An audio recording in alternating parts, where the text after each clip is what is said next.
வணக்கம் அனுகிரகம் தமிழ் சேனல் நேயர்களே, நான் உங்கள் அன்பான சயின்டிபிக் வேதிக் அஸ்ட்ராலஜர் அஸ்ட்ரோரஞ்சி பேசுகிறேன். நல்லது நினைப்போம், நல்லதே நடக்கும். தொடர்ந்து நம்மளுடைய சேனல்ல வரக்கூடிய வீடியோஸ்லாம் நீங்க பார்த்துட்டு இருப்பீங்கன்னு நினைக்கிறேன். இந்த சயின்டிபிக் வேதிக் அஸ்ட்ராலஜி முறையில நம்மளுடைய ஜோதிட கருத்துக்கள் வருகிறதுங்கிறது நீங்க தெரிஞ்சுப்பீங்க. அறிவியல் சார்ந்த ஜோதிட கருத்துக்கள் எந்த விதத்திலும் மிகைப்படுத்தாமல் பரிகாரங்கள் அது மாதிரி மூட நம்பிக்கையில போகாமல் ஒரு கிரகமும் ஒரு ஜாதகத்துல இப்படி இருக்கும் பொழுது, கோச்சார அமைப்புல இப்படி இருக்கும் பொழுது எந்த கர்ம பலனை நமக்கு பிரதிபலிக்கிறது, எது மாதிரி ஒரு விஷயத்தை நமக்கு காட்டுகிறது. போன ஜென்மத்தில் செய்த பாவ புண்ணியங்கள் தகுந்த மாதிரி இந்த வாழ்க்கையை நம்ம வாழ்றோம், அதுக்கு தகுந்த மாதிரி கிரகங்கள் எப்படி நமக்கு காய் நகர்த்துகிறதுங்கிறது நம்ம தெளிவாக சயின்டிபிக் வேதிக் அஸ்ட்ராலஜி முறையில நம்மளுடைய வீடியோஸ்ல பார்த்துட்டு இருக்கோம். அந்த அடிப்படையில மிதுன ராசிக்காரர்களுக்கு த செகண்ட் ஆஃப் 2025 ஜூலை 1ஆம் தேதியிலிருந்து டிசம்பர் 31 வரைக்கும் வரக்கூடிய அந்த 6 மாதங்கள் 183 டேஸ் எத்தகைய ஒரு காலகட்டமாக மிதுன ராசிக்காரர்களுக்கு இருக்குங்கிறத நம்ம பார்க்க போறோம். அதற்கு முன்னாடி ஃபர்ஸ்ட் டைம் வரவங்க சப்ஸ்கிரைப் பண்ணுங்க. தொடர்ந்து நம்மளுடைய காணொலிகள் உங்களை அடைந்து அது மூலமாக நீங்க பலன் பெறலாம். இப்ப பாத்தீங்கன்னா மிதுன ராசிக்காரர்களுக்கு இந்த ஜூலைல வரக்கூடிய அந்த 6 மாச காலகட்டம் எப்படி இருக்க போகுதுன்னு பார்க்கும் பொழுது, சனிப்பெயர்ச்சி, குரு பயிற்சி, ராகு கேது பயிற்சி எல்லாம் முடிந்ததுக்கு அப்புறம் தான் நம்ம இந்த ஜூலை மாதத்துக்குள்ளேயே கால் எடுத்து வைக்கிறோங்கிறதான் உண்மை.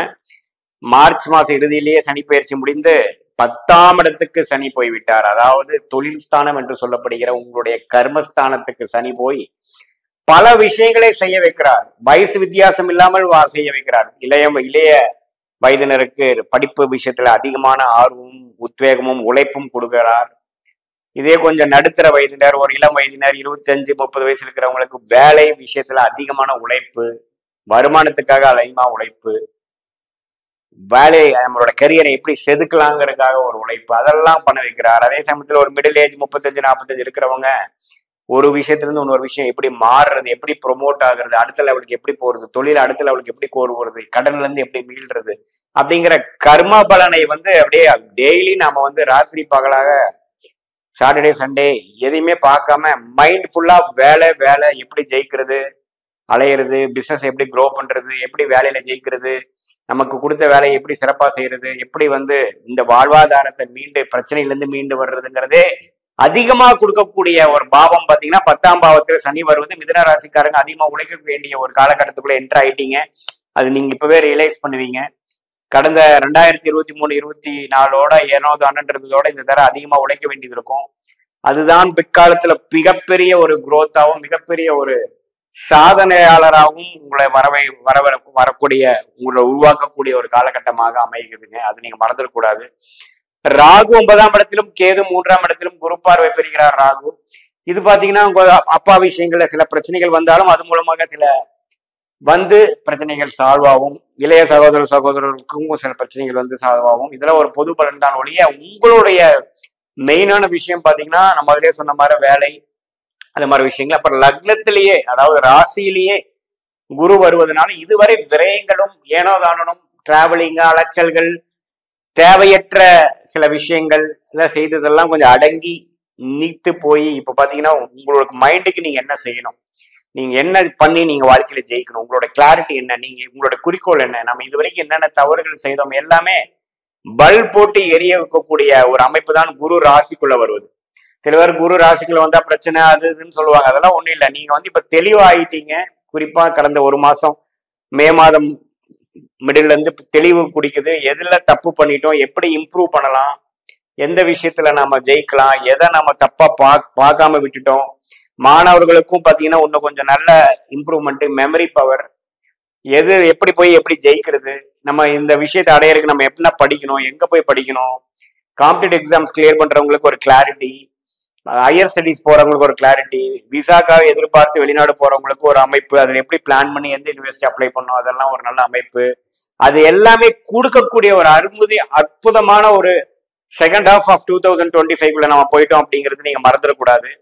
அதே சமயத்துல திருமணம் ஆகாம தடைகளா இருக்கிறவங்களுக்கு டக்குன்னு ஒரு நல்ல வரன் அமையிறது, பங்குதாரர்கள் கிடைக்காம கஷ்டப்படுறவங்களுக்கு ஒரு நல்ல ஒரு கூட்டாளி கிடைக்கிறது. இது மாதிரி எல்லாத்துக்குமே ஒரு வாழ்க்கையில ஓரளவுக்கு எல்லாமே ஒருங்கிணைத்து வந்து அது மூலமாக ஒரு நம்ம ஜெயிக்கக்கூடிய பர்சனல் லைஃப்லயும் ப்ரொஃபஷனல் லைஃப்லயும் ஜெயிக்கக்கூடிய அமைப்புகள் வருது. அதே மாதிரி சீனியர் சிட்டிசன் இது வரைக்கும் பாத்தீங்கன்னா ஹாஸ்பிட்டல் செலவுகளா பண்ணிட்டு இருந்தவங்களுக்கு ஓரளவுக்கு நோய் அடங்கி நோய் எது மாதிரி ஒரு ட்ரீட்மெண்ட்டுக்கு சரி வருதுங்கிறது தெரிந்து அதுக்கு தகுந்த ஒரு நல்ல ரூட்ல நல்ல டாக்டர் கண்டுபிடிச்சு கரெக்டா போகக்கூடிய அமைப்புகளுக்கு டைம் வந்துருச்சு அப்படிங்கறத நாம தெரிஞ்சுக்கலாம். அதே சமயத்துல இல்லத்தரசிகளுக்கும் பாத்தீங்கன்னா இது மாதிரி குடும்பத்துல அமைதி இல்லாமல் செலவுகள் பிரச்சனைகள் முதியோர்களோட பிரச்சனைகள் இதெல்லாம் இருந்தவங்களுக்கு இப்ப கொஞ்சம் மனசு நிதானமாய் ஓரளவுக்கு நம் குடும்பம் நம் கணவர் நம் குழந்தைகள்னு வாழக்கூடிய ஓரளவுக்கு நல்ல ஒரு புத்தி கொடுக்கக்கூடிய ஒரு அமைப்பு இதுவும் கண்டிப்பா இருக்குங்கிறத நீங்க தெரிஞ்சுக்கணும். அதே சமயத்துல குருவோட சஞ்சாரம் நல்லா இருக்கு, சனியோட சஞ்சாரம் நல்லா இருக்கு, ராகு கேதுகளும் தப்பு இல்லை. மற்ற கிரகங்கள் ஆகிய புதன் சுக்கிரன் சூரியன் செவ்வாய் எல்லாமே இந்த அடுத்த 6 மாசம் ஓரளவுக்கு நல்ல அமைப்புகள் இருந்து சனி ராகுவோட சேராமல் இருக்கக்கூடிய அமைப்புகள் இருக்கிறதுனால பெரிய தவறுகள் கிடையாது. இது ஒரு கோல்டன் டைம் ஃபார் மிதுன ராசிக்காரர்கள். நீங்க எந்த விஷயத்துல போய் நம்ம ஜெயிக்க முடியுங்கிறத அறிந்து அந்த விஷயத்துக்குள்ள கால் எடுத்து வைக்கக்கூடிய உண்மையே ஆழமா போகக்கூடிய ஒரு அற்புதமான ஒரு செகண்ட் ஹாஃப் ஆஃப் 2025 வந்து வயது வித்தியாசம் இல்லாம தெரியுதுங்க. இதை வந்து எல்லா மிதுன ராசிக்காரர்களும் உணர்ந்து புரிந்து நீங்க செய்யக்கூடிய விஷயத்துல ஒண்ணுமே தெளிவு பெற்று 10 விஷயம் செய்யறீங்கன்னா அதுல 10 விஷயத்துல எந்த விஷயம் முக்கியமோ அந்த விஷயத்தை மட்டும் கான்சென்ட்ரேட் பண்ணி மீதி இருக்கிற விஷயத்தை எலிமினேட் பண்ணி அடுத்த லெவலுக்கு both health physical condition mental condition financial condition and also family கண்டிஷனை இம்ப்ரூவ் பண்ணக்கூடிய ஒரு அற்புதமான ஒரு கிரக அமைப்பு உங்களுக்கு வருது. இந்த டைமை நீங்க நல்லா யூஸ் பண்ணி மேலுக்கும் மேலும் வரணுங்கிறது நான் என்னோட கேட்டுக்கிறேன்.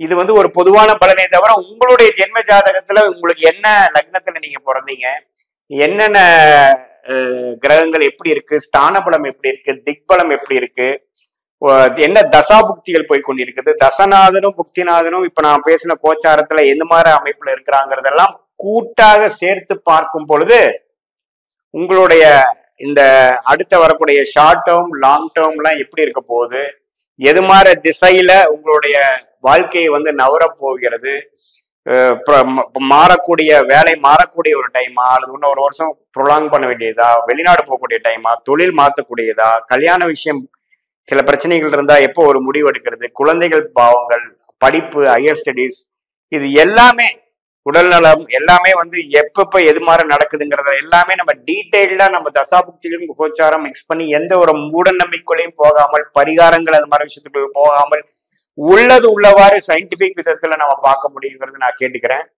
இது வந்து ஒரு பொதுவான பலன் தான். மீண்டும் மற்றொரு காணொலியில் நாம வந்து சந்திப்போம். நன்றி, வணக்கம்.